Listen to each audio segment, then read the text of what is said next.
Hunter Sinclair adjusted his Hermes tie while gazing at Seattle through the panoramic windows of the 47th floor of Sinclair Tower. At 27, he commanded a tech empire valued at $8 billion. But each business conquest only intensified the emptiness he'd carried since he was 18. 6 years and 4 months.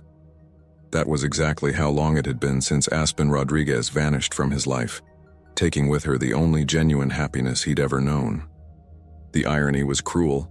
Hunter had become everything Ricardo Rodriguez, Aspen's father, had said he'd never be. Rich, powerful, influential. But what good was having the world at his feet if the person he loved most wasn't there to share it? "Mr. Sinclair, the board is waiting," announced Marcus, his personal assistant, interrupting his melancholic thoughts. Hunter sighed, grabbing his blazer. Another meeting about acquisitions, more numbers that would increase his fortune, more empty victories. As he walked through the Italian marble corridors, his mind returned to the last day he'd seen Aspen. The memory that never fades, June 2019, last day of high school. "Hunter, we need to talk," Aspen had said, her almond-shaped eyes avoiding his. They were at their special place, the old oak tree behind the school where they'd shared their first kiss 2 years earlier. "About college? We already decided. We're going to Stanford together," he replied, smiling. "My father finally agreed to pay, and you got the full scholarship. Everything's perfect." But there were tears in her eyes. "I can't go, Hunter. I can't stay with you." His world crumbled in that moment. She mumbled something about not being the right person for him and he deserves better. But Hunter knew there was something more. He'd known Aspen since they were 14, knew when she was lying. "It's because of what your father said, isn't it?" he asked, remembering the violent argument he'd witnessed between Aspen and Ricardo a week before. She just kissed him one last time, tasting of tears and desperation, and whispered, "I love you more than you'll ever know. Someday you'll understand why I have to do this." The next morning, Aspen had disappeared. No trace, no explanation, no goodbye. Recognition in the storm. Seattle's rain fell relentlessly as Hunter left Sinclair Tower after the board meeting. It was almost midnight, and the streets were deserted. He'd dismissed his driver, preferring to walk to the private parking garage, one of the few things that still gave him some sense of normalcy. That's when he saw her. Huddled against the red brick wall of a closed coffee shop, a small figure tried to protect herself from the torrential rain with a torn military blanket. The dark brown hair, dirty and tangled, hid her face, but there was something in her posture, the way she hugged her knees to her chest, how she tilted her head slightly to the left when scared, that made Hunter's heart stop. It couldn't be. After 6 years hiring the country's best private detectives, following false leads from Oregon to Texas, she was there, 50 meters away from him. Hunter approached slowly, hands trembling. "Excuse me," he said softly, not wanting to frighten her. The girl slowly lifted her face and Hunter Sinclair's world imploded. Even with the dirt, even with the marks of street life, even with the weight of survival etched in every line of expression, those almond-shaped eyes were unmistakable. It was her. It was really her. "Aspen?" The voice came out as a broken whisper. Some way Tiva revealed secrets. Aspen Rodriguez, at 24, had become a ghost version of herself. Where once there had been a vibrant and determined young woman, now existed a woman who had learned to survive in the shadows. She stared at Hunter with a mixture of shock, panic, and pain so deep he felt it like a punch to the stomach. "No, you shouldn't be here," she murmured, her voice hoarse from screaming too much or speaking too little. "Hunter, please, just go away, pretend you didn't see me." But Hunter was mesmerized by that scar on her right wrist, a thin, white, crescent-shaped line he knew better than his own fingerprints. The scar she'd gotten at 16, when she stepped between him and 3 football team bullies who tormented him in the school parking lot. Jeremiah Collins had broken a beer bottle and threatened to cut Hunter's face. Aspen, without hesitation, placed herself in front of him and grabbed the bottle with her bare hands, cutting herself deeply to protect him. "I searched for you for 6 years, Hunter said, kneeling on the wet sidewalk, not caring about his $3,000 suit. "I searched every state, every city, every..." Why did you disappear, Aspen? Why did you leave me? Tears began streaming down her dirty face, leaving clean trails on the stained skin. You don't understand. He said he would destroy you. Said he would make you lose everything. Universities, opportunities, even your family. I couldn't let that happen. Your father, Hunter said, not as a question, but as a bitter statement. He found out about Stanford. Found out you were going to study economics and business. Said a poor Mexican would never mix with the Sinclair family, that he would personally ensure you never achieved anything in life if I didn't disappear. Aspen sobbed. He had connections, Hunter. People who could ruin your future. I couldn't be the reason your dreams died. Hunter felt rage so intense his hands shook. So you sacrificed your own happiness to save mine? Threw away Stanford, threw away us, threw away everything? Because I loved you, she screamed, then covered her mouth, as if the words had escaped against her will. Because I still love you, she whispered. The promise of the man. He became Hunter, removed his Armani coat and placed it over her shoulders, feeling how she trembled with the sudden warmth. The shy, insecure boy Aspen had protected in high school no longer existed. In his place stood a man who had learned to transform pain into power, rejection into determination. Listen carefully, Aspen Rodriguez, he said, holding her face between his hands. I built an empire. I have more money than your father could dream of having. I have political influence, international connections, enough power to buy and sell entire cities. And do you know why I did all this? She shook her head, mesmerized by those blue-gray eyes that now shone with fierce confidence. Because somewhere in the back of my mind I knew that someday I would find you again. And when that day came, I would be strong enough to protect you from anything, including Ricardo Rodriguez. He still has power, Hunter, if he finds out where I am. Let him find out, Hunter said, standing up and extending his hand to her. This time I'm no longer the boy he can intimidate. This time, the one who should be afraid is him. Aspen looked at the extended hand for an eternity. 6 years of hunger, cold, fear, and loneliness weighed against the possibility of happiness she believed she'd lost forever. 60 days, she whispered. That's how long it took him to find me the last time I tried to come back. If we stay together, you have 60 days before he discovers and tries to separate us again. Hunter smiled, the first genuine smile in 6 years.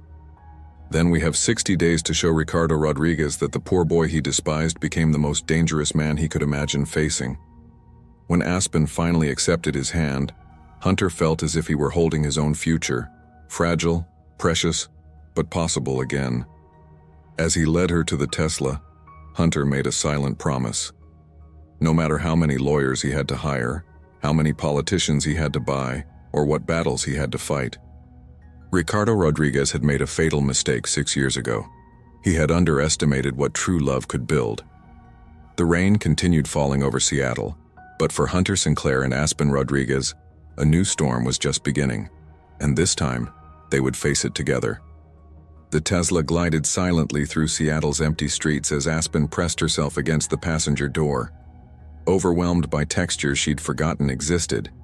Heated leather seats, the soft hum of climate control, the subtle scent of Hunter's cologne mixing with new car leather. She caught her reflection in the window and quickly looked away, ashamed of what 6 years had done to her. Hunter stole glances at her every few seconds, afraid she might disappear if he looked away too long. Her hands trembled in her lap, and he noticed how she flinched whenever they passed under streetlights, as if expecting danger to emerge from every shadow. "Where are we going?" she whispered, her voice barely audible above the electric motor's whisper. "Home," Hunter replied, then caught himself. "My home, if you want it to be yours too." 20 minutes later, they turned into Medina, the exclusive enclave where tech moguls and old money families built their fortresses. The Tesla's headlights illuminated imposing gates with Sinclair Estate engraved in bronze lettering. As the gates opened automatically, Aspen's breath caught. The mansion sprawled across 10 acres of meticulously landscaped grounds, a modern architectural masterpiece of glass, steel, and stone that seemed to float above the waters of Lake Washington. Warm light spilled from floor-to-ceiling windows, revealing glimpses of art collections and impossibly elegant spaces. "Hunter," she breathed, staring at the palace he'd built. "This is your house? This is what 6 years of missing you looks like," he said quietly, parking in the circular driveway. "Every room, every investment, every deal, it was all to fill the space you left behind." Ghosts in golden cages. As they entered through the grand foyer, Aspen felt dwarfed by the soaring ceilings and museum-quality art. But what stopped her cold were the photographs. Dozens of them, some professional, some candid, all featuring her. Their prom photo held a place of honor above the fireplace. Pictures from their secret picnics, stolen moments behind the school, her laughing at something he'd said, all preserved like relics in a shrine. "You kept them all," she whispered, tears threatening. "I kept everything," Hunter admitted, watching her take in the enormity of his obsession. "Your favorite books, the sweater you left in my car, even the coffee mug you always used at the diner. I told myself that when I found you, I wanted everything to be exactly as you remembered." Aspen touched a framed photo of them at 17, young and hopeful, and believing love could conquer anything. "We were so naive." "We were right," Hunter corrected. "We just didn't know how hard we'd have to fight for it." He led her upstairs to the master suite, where she was stunned to find women's clothes in the walk-in closet, all in her size, all in styles she would have chosen. Designer dresses hung next to casual jeans, silk nightgowns beside comfortable sweaters. "Hunter, how did you—" "I remembered everything about you, Aspen. Your size, your favorite colors, brands you mentioned wanting to try." His voice carried a vulnerability that made her heart ache. "I know it's crazy, but I needed to believe you'd come back. The night that changed everything." As Hunter showed her to the guest bathroom, a marble sanctuary larger than most apartments, Aspen caught sight of herself in the full-length mirror and gasped. The woman staring back was a stranger, hollow cheeks, haunted eyes, skin marked by years of exposure. The girl Hunter had loved was gone, replaced by this broken shadow. "I can't do this," she said suddenly, backing toward the door. "Look at me, Hunter. Really look at me. I'm not the girl you remember. I'm not worthy of this." She gestured at the luxury surrounding them. Hunter stepped closer, his hands gently cupping her face. "You're right. You're not the girl I remember." Her heart shattered, but he continued.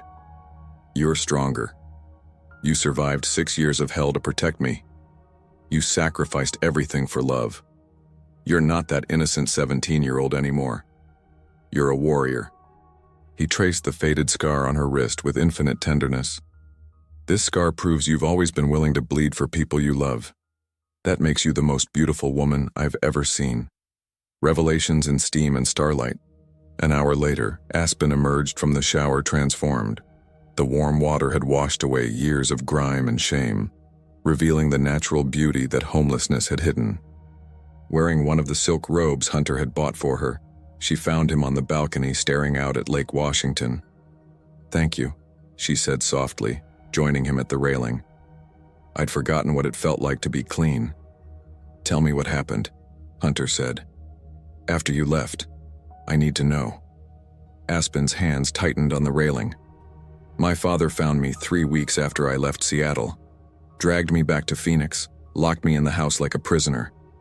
Said if I ever tried to contact you, he'd make sure you lost your Stanford admission, that your father's business would mysteriously fail, that your family would be destroyed. But you escaped again. When I turned 18, took nothing but the clothes on my back and ran. I've been moving ever since, Portland, San Francisco, Denver, back to Seattle. Every time I stayed somewhere too long, his people would find me. I learned to live in the spaces society doesn't see." Hunter's hands clenched into fists. "I should have looked harder, should have protected you. You were 18 years old, Hunter. What could you have done against a man with Ricardo Rodriguez's connections?" She turned to face him. "But look at you now. You became everything he said you couldn't. You proved him wrong. I became powerful enough to protect you," Hunter said, pulling her into his arms. And I swear to you, Aspen, he will never hurt you again. The shadow at the gate. As if summoned by their conversation, Hunter's phone buzzed with a text from Marcus. Sir, we have a problem. A private investigator was asking questions about you at the office today. Showed a photo of a young Hispanic woman. Should I be concerned? Hunter showed Aspen the message, watching her face drain of color. 60 days, she whispered. I told you, he's already looking. Then we don't wait for him to find us, Hunter said, his voice turning steel hard. Tomorrow I make some calls. It's time Ricardo Rodriguez learned that the boy he terrorized grew up to be his worst nightmare. As they stood together under the Seattle stars, Aspen felt something she hadn't experienced in 6 years: hope. But lurking in the shadows of that hope was the knowledge that their greatest battle was yet to come. The 60-day countdown had begun. Dawn broke over Lake Washington as Hunter stood in his home office, a wall of monitors displaying more information than most government agencies possessed. While Aspen slept peacefully for the first time in years, he had spent the night mobilizing an empire built on vengeance and preparation. Talk to me, Marcus, Hunter said into his earpiece as his fingers danced across multiple keyboards. Ricardo Rodriguez, 52, owns Rodriguez Construction in Phoenix. Net worth approximately $50 million. But here's where it gets interesting. He's leveraged to the hilt. 3 shell companies, 2 offshore accounts in the Caymans, and a mountain of debt hidden behind complex financial structures. Hunter's lips curved into a predatory smile. Vulnerable? More than vulnerable, sir. His biggest contract is the Phoenix Metro Expansion Project, $500 million over 5 years. But it requires a clean financial audit every quarter. If certain debts were to be called in simultaneously, he'd lose everything. Hunter pulled up Rodriguez Construction's financial records, information that should have been impossible to access, but money and connections had made the impossible routine. What about his political connections? State Senator Miguel Vasquez owes Rodriguez favors, but Vasquez is up for re-election and desperately needs campaign funding. Guess who just became his largest potential donor? Hunter transferred $2 million with a few keystrokes. Consider it done. What else? The private investigator asking about Aspen yesterday, David Morrison, former Phoenix PD. Rodriguez hired him 3 days ago. Sir, there's more. Morrison isn't just looking for Aspen, he's building a file on you. The Queen Awakens Aspen woke to sunlight streaming through silk curtains and the scent of fresh coffee. For a moment she forgot where she was, then memory flooded back. She was in Hunter's guest suite, safe, clean, and wearing the softest pajamas she'd touched in 6 years. Finding a tray of breakfast outside her door, fresh fruit, French toast, and coffee prepared exactly how she liked it. She realized Hunter remembered even the smallest details about her preferences. The gesture was so tender, it brought tears to her eyes. She found him in his office, surrounded by multiple screens displaying financial charts, news feeds, and what looked like surveillance footage. The transformation was startling. Gone was the gentle man who had held her last night, replaced by someone who radiated dangerous competence. "Good morning," she said softly from the doorway. Hunter spun around, his expression immediately softening. "You slept well?" "Like the dead." She approached his desk, studying the screens. "What is all this?" "This is what happens when you threaten what I love," Hunter said, pulling her onto his lap. "Your father made a mistake, Aspen. He assumed I'd stay the powerless boy he could intimidate. But I've spent 6 years building the resources to destroy him." One screen showed Rodriguez Construction's financial profile, another displayed news articles about the Phoenix Metro project. A third showed real-time surveillance of Ricardo Rodriguez's mansion in Scottsdale. "Hunter, this is..." Aspen stared at the information. "How do you have access to all this? Money opens doors, influence opens vaults, and vengeance opens possibilities." He traced patterns on her silk-covered thigh. "Your father has spent the last 6 years getting comfortable, thinking he won. He's about to learn what happens when you separate Hunter Sinclair from the woman he loves. The first strike. Hunter's phone rang and Senator Vasquez's name appeared on the screen. "Answer it," Hunter told Aspen. "It's time you saw how power really works." "Senator," Hunter answered, putting the call on speaker. "Mr. Sinclair, I understand you're interested in supporting my re-election campaign." Vasquez's voice carried the careful tone of a man who knew he was speaking to someone important. "I'm interested in supporting politicians who understand family values," Hunter replied smoothly. "Men who believe in protecting the innocent from predators who abuse their power. Of course, family values are the cornerstone of my platform." "Excellent. Then you'll understand my concern about a Phoenix businessman named Ricardo Rodriguez, a man who has been using intimidation and threats against young women, including his own daughter. Surely a family man like yourself would want to distance yourself from such associations." The silence stretched for long seconds. I'm not sure I understand." "Senator, I'm prepared to donate $5 million to your campaign and foundation. In return, I need assurance that Mr. Rodriguez will find his political connections less accommodating in the future." "Mr. Sinclair, I would need to review any allegations." "The allegations are documented, Senator. Photos, recordings, witness statements. The question is whether you'd prefer to review them as a supporter or as an opponent." Another pause. "I believe I understand your position completely, Mr. Sinclair. Consider it handled." As Hunter ended the call, Aspen stared at him in amazement. "You just bought a senator." "I just reminded a senator where his loyalties should lie," Hunter corrected. "Your father's web of protection is built on favors and fear. I have something more powerful, the ability to make people rich or destroy their careers. The counterstrike." 3 hours later, as Aspen explored the mansion's library, Hunter received an encrypted call. The caller ID showed only Phoenix eyes. "Rodriguez knows," the voice said without preamble. "Morrison found security footage from the coffee shop. Clean image of you helping the girl into your car. Rodriguez is on a plane to Seattle right now." Hunter's blood turned to ice. "When does he land?" 4 hours. He's bringing muscle. 3 men from his construction crew who've done wet work before." "And Mr. Sinclair?" "He's not coming to negotiate." Hunter immediately activated the mansion's security system, military-grade cameras, motion sensors, and barriers that could withstand significant assault. Then he called his head of security. "James, I need a full protection detail at the house within the hour, and contact our Seattle PD liaison. I want patrol cars in the neighborhood every 30 minutes. "Trouble, sir?" "The kind of trouble I've been preparing for since I was 18 years old." Love in the Eye of the Storm Hunter found Aspen in the library, curled up with a first edition of Jane Austen that he'd bought at auction, because he remembered her loving it in high school. The sight of her in his home, surrounded by books he'd chosen for her, filled him with fierce protectiveness.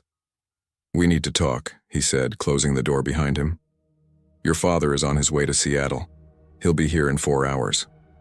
Aspen's face went white, the book falling from nerveless fingers. No, I have to go. If he finds me here, he'll hurt you. He'll destroy everything you've built." "Aspen, look at me." Hunter knelt beside her chair, taking her hands. "I'm not the boy he threatened 6 years ago. I have private security, legal teams, political connections, and enough money to wage war against small countries. But more importantly, I have something he doesn't understand." "What?" "I have a reason to fight that's worth more than life itself." He pulled her into his arms, feeling her trembling against him. "I love you, Aspen Rodriguez. I have loved you for 9 years, through separation, through pain, through every moment of building this empire. And I will not lose you again." Before she could protest, he kissed her with 6 years of desperate longing, and she melted against him like snow and fire. When they broke apart, both were breathing hard. "This time," Hunter whispered against her lips, "we fight together." Outside, storm clouds gathered over Seattle, and somewhere in the sky, Ricardo Rodriguez flew toward a confrontation that would determine the fate of a love that had already survived too much to surrender now. The war for their future was about to begin. The Fortress Awakens Hunter's mansion transformed into a tactical command center within 2 hours. James Patterson, His head of security and former Navy SEAL coordinated a team of 12 operatives who moved through the property with military precision. Security cameras now tracked every approach, motion sensors covered the perimeter, and strategic positions offered clear sightlines of all entrances. "Perimeter is secure, sir," James reported through his earpiece. Thermal imaging shows 3 vehicles approaching the main gate, black SUVs, Arizona plates, 4 occupants per vehicle. Hunter stood in his office watching multiple screens while Aspen paced behind him like a caged lioness. She'd insisted on changing into jeans and boots. "If we're going to war, I'm not doing it in silk pajamas." 12 men for one construction contractor? Aspen asked, her voice tight with anxiety. "Your father didn't build his empire through construction alone," Hunter replied grimly. "James, what's the background on Rodriguez's crew?" "Miguel Santos, enforcer with 3 assault convictions. Carlos Mendez, suspected in 2 disappearances in Phoenix. Rico Valdez, demolitions expert who's never met in building he couldn't bring down." James's voice was clinical. "And that's just vehicle 1, sir." The Dragon's arrival. Ricardo Rodriguez stepped out of the lead SUV like a man who owned the world. At 52, he was still imposing. Broad shoulders, silver-streaked hair, and the kind of presence that made weaker men step aside. His expensive suit couldn't hide the violence that simmered beneath his polished exterior. He studied the mansion's imposing facade with calculating eyes before pressing the intercom button at the gate. "Hunter Sinclair," his voice boomed through the speakers. "I've come for my daughter." Hunter activated the 2-way communication, his voice carrying the calm authority of absolute power. "Mr. Rodriguez, how kind of you to visit, though I should mention, your daughter is a 24-year-old woman who makes her own choices. Don't play games with me, boy. I know she's in there, and I know you've been filling her head with fantasies about some future together. But you're still the same poor kid from the wrong side of town, and she's still my daughter." Through the security cameras, Hunter watched Ricardo signal his men. They began spreading out, clearly planning to breach the perimeter from multiple points. "Actually, Mr. Rodriguez, quite a lot has changed since you last threatened me. Would you like to come inside and discuss this like civilized men?" Ricardo's laugh was harsh. "The only discussion we need is you handing over Aspen and disappearing from her life forever, or I start taking apart your pretty little house piece by piece." The Queen's Gambit. Before Hunter could respond, Aspen stepped forward and activated the intercom herself. "Hello, Papa." The silence that followed was electric. Then, "Mija, come out here. Now. We're going home." "I am home," Aspen said firmly. "For the first time in 6 years, I'm exactly where I belong. You belong with your family, not with this nobody who thinks money makes him somebody." Hunter placed a gentle hand on Aspen's shoulder, but she shook her head. This was her fight too. "You want to know what Hunter became while you were congratulating yourself on separating us?" Aspen's voice carried years of suppressed fury. "He became everything you said he couldn't. And do you know why? Because you taught him that love means fighting for what matters." The power play Hunter took over the intercom, his voice dropping to a tone that made even his security team straighten. "Mr. Rodriguez, I have something to show you. Check your phone." Ricardo's phone buzzed with an incoming email. As he opened it, his face slowly drained of color. The email contained Rodriguez Construction's complete financial records, details of his offshore accounts, evidence of tax evasion, and documentation of several decidedly illegal activities. But the final attachment was what made his hands shake. A letter from the Phoenix Metro Authority dated that morning, terminating his company's $500 million contract due to irregularities in financial disclosure. "You see, Ricardo," Hunter continued, his voice carrying the weight of absolute certainty. "While you've been playing small-town bully, I've been learning how real power works. Your company is finished. Your political connections are gone. Your accounts are frozen. And your threats?" Hunter paused, letting the silence build. "Your threats died the moment you underestimated what a man will do for the woman he loves." The beast unleashed. Ricardo's face contorted with rage as he threw his phone against the gate. "You think you can destroy me, you little shit? I built my empire with my bare hands, and I'll burn yours to the ground."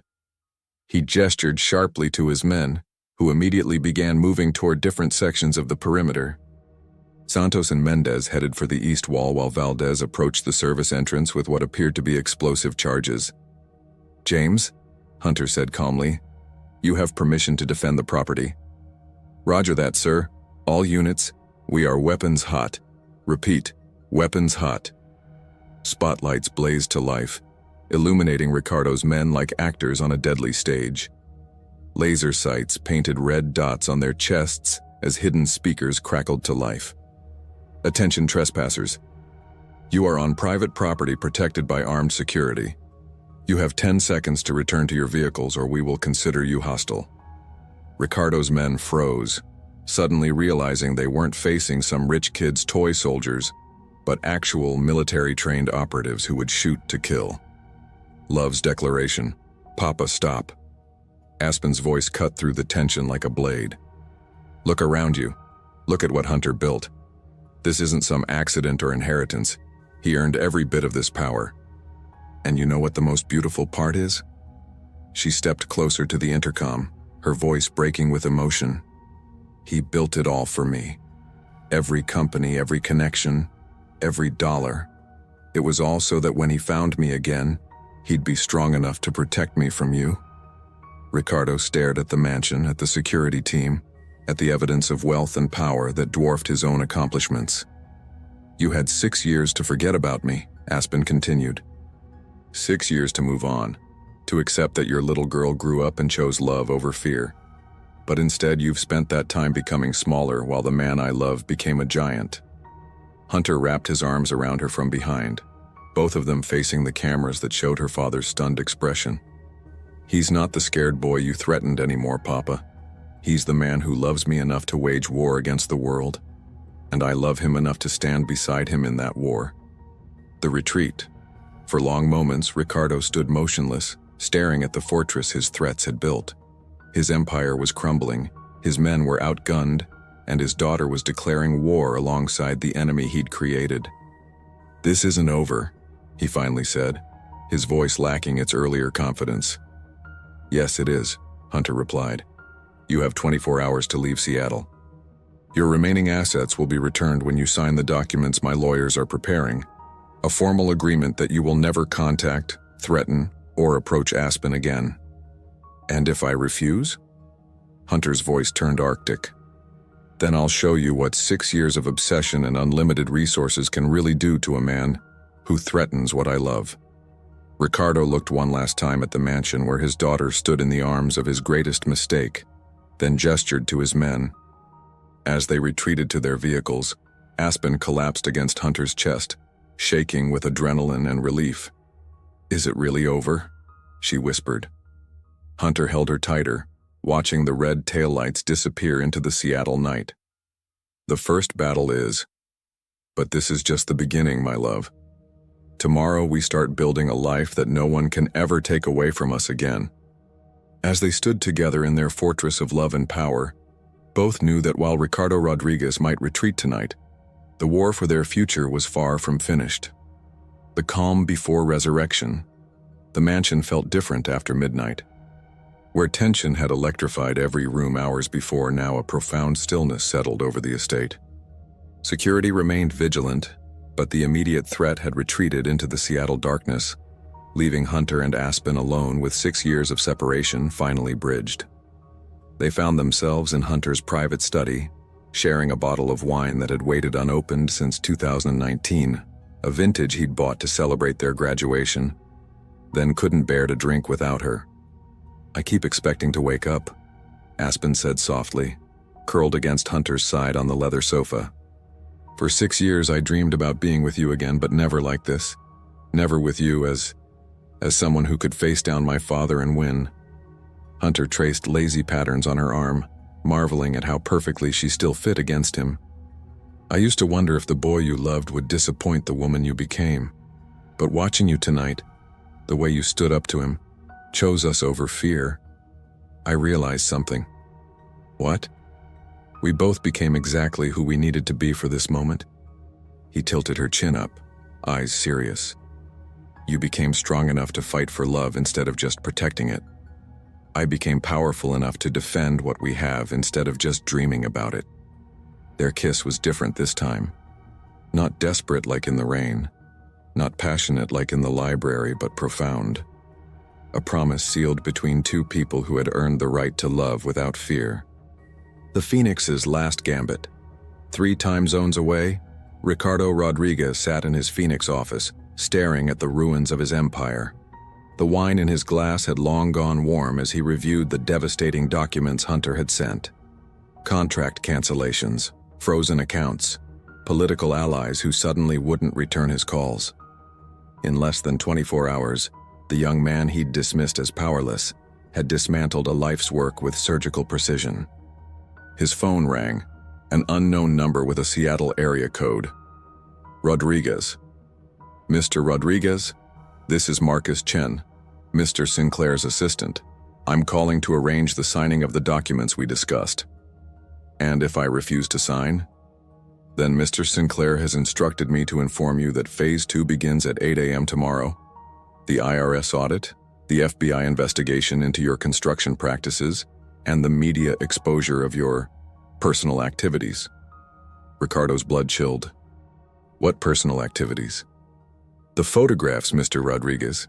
Quite compromising ones involving you and several women who weren't your wife. The private investigator you hired to find Aspen? He was quite talkative when we offered him double what you were paying. The line went dead, leaving Ricardo staring at his reflection in the dark window. Everything he'd built, everything he'd fought for, reduced to ashes by a man whose only crime had been loving his daughter. But Ricardo Rodriguez hadn't survived 52 years by accepting defeat. If Hunter Sinclair wanted to play with fire, he'd discover what happened when you cornered a man with nothing left to lose. Dangerous reunions. Dawn was breaking over Lake Washington when Aspen woke in Hunter's arms for the first time in 6 years. They'd fallen asleep on the study sofa, wrapped around each other like puzzle pieces finally reunited. The sight of his sleeping face, older now, marked by responsibility and power but still fundamentally her Hunter, made her chest tight with emotion. His phone buzzed softly. A text from James. Package delivered to Phoenix. Rodriguez hasn't left his office building, still monitoring. Hunter stirred, immediately alert despite having slept only 3 hours. Good morning, beautiful. Is it? Aspen asked, noting the tension that never quite left his shoulders. Are we really safe? Before Hunter could answer, his secure line rang. The caller ID showed only, Emergency, Phoenix. Sinclair. Sir, this is Agent Sarah Winters, FBI Financial Crimes Division. I understand you've been investigating Ricardo Rodriguez's business practices? Hunter sat up straighter, immediately on guard. I may have some information relevant to ongoing investigations. Mr. Sinclair, I need you to know that Rodriguez boarded a red-eye flight to Seattle an hour ago. But this time, he's not coming alone, and he's not coming to negotiate. Explain. DEA has been tracking Rodriguez's connections to drug money laundering through his construction contracts.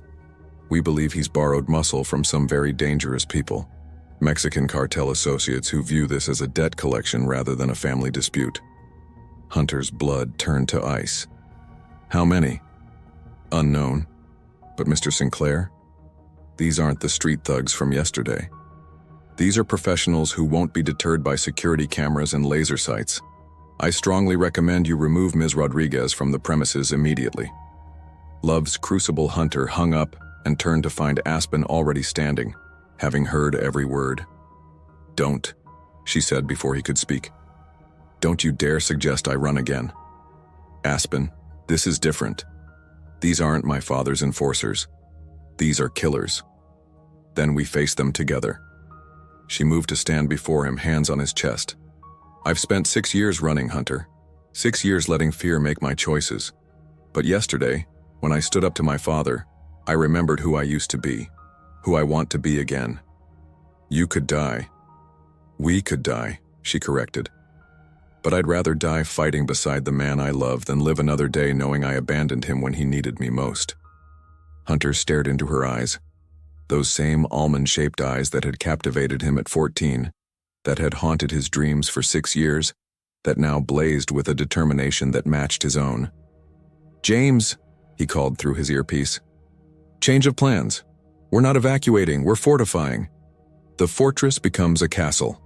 Within hours, Hunter's mansion transformed from luxury home to military compound. James had called in favors from his SEAL team days, bringing specialist operators who understood that this wasn't about money or business anymore. This was about protecting something sacred. Explosive charges were placed at strategic choke points. Sniper positions were established with overlapping fields of fire. The mansion's smart home system was weaponized, turning lights, locks, and even the sprinkler system into tactical assets. "Sir," James reported, "we've identified Rodriguez's flight. Landed 2 hours ago. Thermal imaging shows 8 men in 2 vehicles approaching from the south. These aren't amateurs. They're moving with military precision." Hunter and Aspen stood in the command center, surrounded by screens showing every approach to their home. She wore tactical gear borrowed from James's team, looking like a warrior princess ready for battle. "Last chance," Hunter said softly. "My helicopter can have you in Vancouver in 30 minutes. Aspen checked the pistol James had given her, a skill learned during years of defending herself on the streets. "The only place I'm going is into this fight with you." The final storm. As Seattle's afternoon shadows lengthened, Ricardo Rodriguez's convoy approached the Sinclair estate. But this time, the man stepping out of the lead vehicle bore little resemblance to the polished businessman from the night before. His expensive suit was wrinkled, his eyes held the desperate gleam of a man who'd lost everything, and the men flanking him carried themselves with the casual lethality of professional killers. "Hunter Sinclair," Ricardo's voice echoed across the grounds. "You wanted to play war? Let's play war. But this time, when the smoke clears, you'll understand that some men don't break. They just burn everything down around them." From the mansion's fortified walls, Hunter's voice carried the calm certainty of absolute resolve. "Then let's see which of us burns brighter, Ricardo. Because the boy you tried to destroy became a man who loves your daughter more than life itself. And that makes him the most dangerous enemy you've ever faced." As the sun set over Lake Washington, the final battle for their love was about to begin. This time, there would be no retreat, no compromise, no mercy. Only love, power, and the ultimate test of what 2 hearts could endure for the chance to beat as one. The battle for forever. The first shot shattered the evening silence at exactly 6:47 p.m. Pacific time. Ricardo's cartel associates moved with military precision, splitting into 4 teams that attacked the mansion's perimeter simultaneously. But Hunter's preparation proved flawless. Every approach was covered, every angle defended. From the mansion's reinforced command center, Hunter and Aspen watched their home become a battlefield. James coordinated the defense with calm professionalism, while explosions lit up the twilight sky like deadly fireworks. "East wall breach," James reported through his headset. 2 tangos down, but they're using professional-grade equipment. These guys came prepared for war. Hunter pulled Aspen closer as bullets shattered the reinforced windows of their sanctuary. "Are you scared?" he asked softly. "Terrified," she admitted, checking her weapon one more time. "But not of dying. I'm scared of living without you again." Outside, Ricardo's voice boomed across the grounds through a military-grade megaphone. "You want to know what real power looks like, Sinclair? I'm going to burn your palace to the ground with both of you inside it." The heart of darkness. But as the battle raged, something unexpected happened. FBI vehicles surrounded the estate, their lights cutting through the smoke like angels of justice. Agent Winter's voice crackled through Hunter's emergency frequency. "Mr. Sinclair, this is Agent Winters.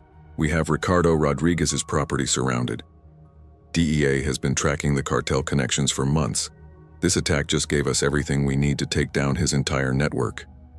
Through the surveillance feeds, they watched as federal agents moved in perfect coordination, cutting off escape routes and systematically neutralizing Ricardo's hired killers. The Mexican cartel professionals, realizing they were outgunned and outnumbered by federal agents, began surrendering rather than face life sentences. But Ricardo himself had vanished from the feeds. "Where is he?" Hunter demanded, scanning every camera angle. James's voice was grim. Sir, thermal imaging shows a single heat signature moving through the service tunnels beneath the house. He's already inside. The monster in the mirror. The lights went out suddenly, plunging the mansion into darkness except for emergency lighting. Hunter's hand found Aspen's in the blackness as they heard footsteps echoing through the corridors below. The backup generator will restore power in 60 seconds, James said through their earpieces. But Sir Rodriguez knows this house somehow. He's moving like he has blueprints. Because he does, Aspen said quietly, her voice heavy with realization. The construction company that built this estate.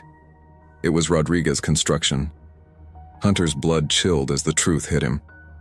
He built this house. He knows every secret passage, every weakness, every way in. Aspen finished. Hunter, he planned this. Maybe not the details, but he's known where you lived for years. They heard the emergency stairwell door open 2 floors below. Then Ricardo's voice echoing up the stairwell. Mija, time to come home. The final confrontation. Hunter and Aspen moved through the darkened mansion with practiced silence, heading for the master suite where they could establish a defensible position. But as they reached the top of the grand staircase, Ricardo stepped out of the shadows below, a pistol trained on Hunter's chest. 6 years, Ricardo said, his voice carrying across the soaring foyer. 6 years I've waited for this moment. You thought you were so smart, building your empire, buying your politicians, playing your games. But you forgot something crucial. What's that? Hunter asked, subtly positioning himself between Ricardo and Aspen. I'm her father, and fathers know their daughters better than anyone. Ricardo's smile was predatory. Aspen, step away from him. Now, or I put a bullet in the boy you've wasted your life protecting. No, Aspen said simply, moving to stand beside Hunter instead of behind him. I won't run anymore, Papa, and I won't let you hurt him. Then you'll watch him die. But as Ricardo raised his weapon, something unexpected happened. Aspen stepped forward, not back, her own pistol drawn with surprising steadiness. You taught me to shoot when I was 12, she said, her voice calm despite her trembling hands. You said a Rodriguez never backs down from a fight. Well, I'm not backing down from this one. Love's ultimate victory.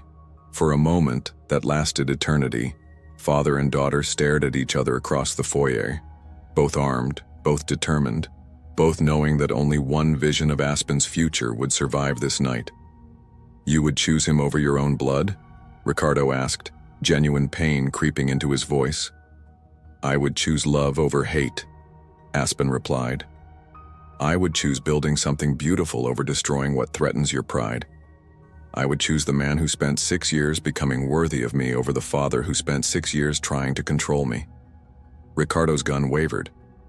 In his daughter's eyes, he saw not the frightened girl he'd terrorized, but a woman who had found her strength in the very love he'd tried to destroy. He's not good enough for you, Ricardo said desperately. He became good enough, Aspen replied. But more importantly, I became good enough for him. We made each other better, Papa. That's what real love does. The moment stretched taut as a wire until the mansion's power suddenly restored, flooding the foyer with light. In that instant of adjustment, James appeared behind Ricardo like a shadow, his weapon pressed against the older man's skull. Drop it, James said quietly. It's over. The dawn of forever. 3 hours later, as federal agents led Ricardo Rodriguez away in handcuffs, Hunter and Aspen stood on their balcony watching the sunrise paint Lake Washington in shades of gold and pink. The battle was over, the war was won, and they had survived to see the dawn of their forever. Agent Winters says the federal case is airtight, Hunter said, pulling Aspen close against the morning chill.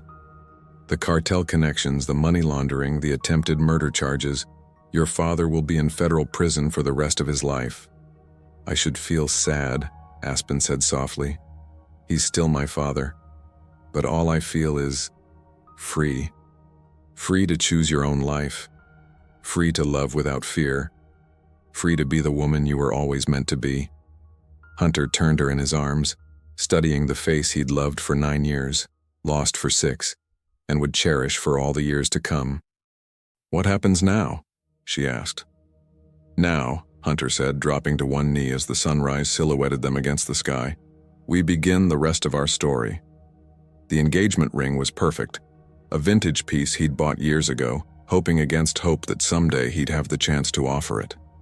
As Aspen said yes through tears of joy, Hunter realized that every moment of the last 6 years, every sleepless night, every business victory, every plan and preparation had led to this perfect moment.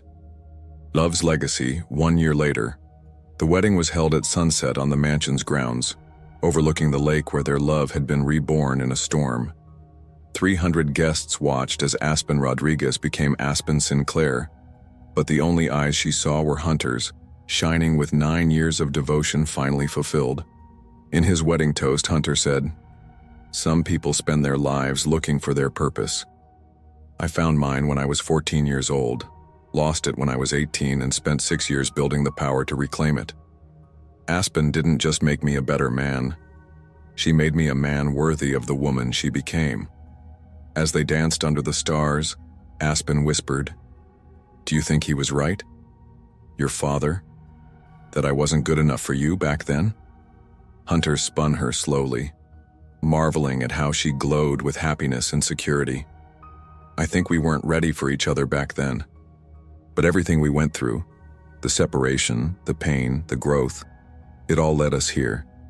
And here, my love, is exactly where we were always meant to be." From federal prison in Arizona, Ricardo Rodriguez watched his daughter's wedding on a contraband smartphone, tears streaming down his face as he finally understood what he'd spent 6 years trying to destroy. Love had indeed conquered all, not through force or intimidation, but through the simple revolutionary act of two people choosing to become worthy of each other. The boy he'd dismissed as worthless had become a king. The daughter he'd tried to control had become a queen. And together, they ruled an empire built on the most powerful force in the universe, love that refused to surrender, no matter the cost. End.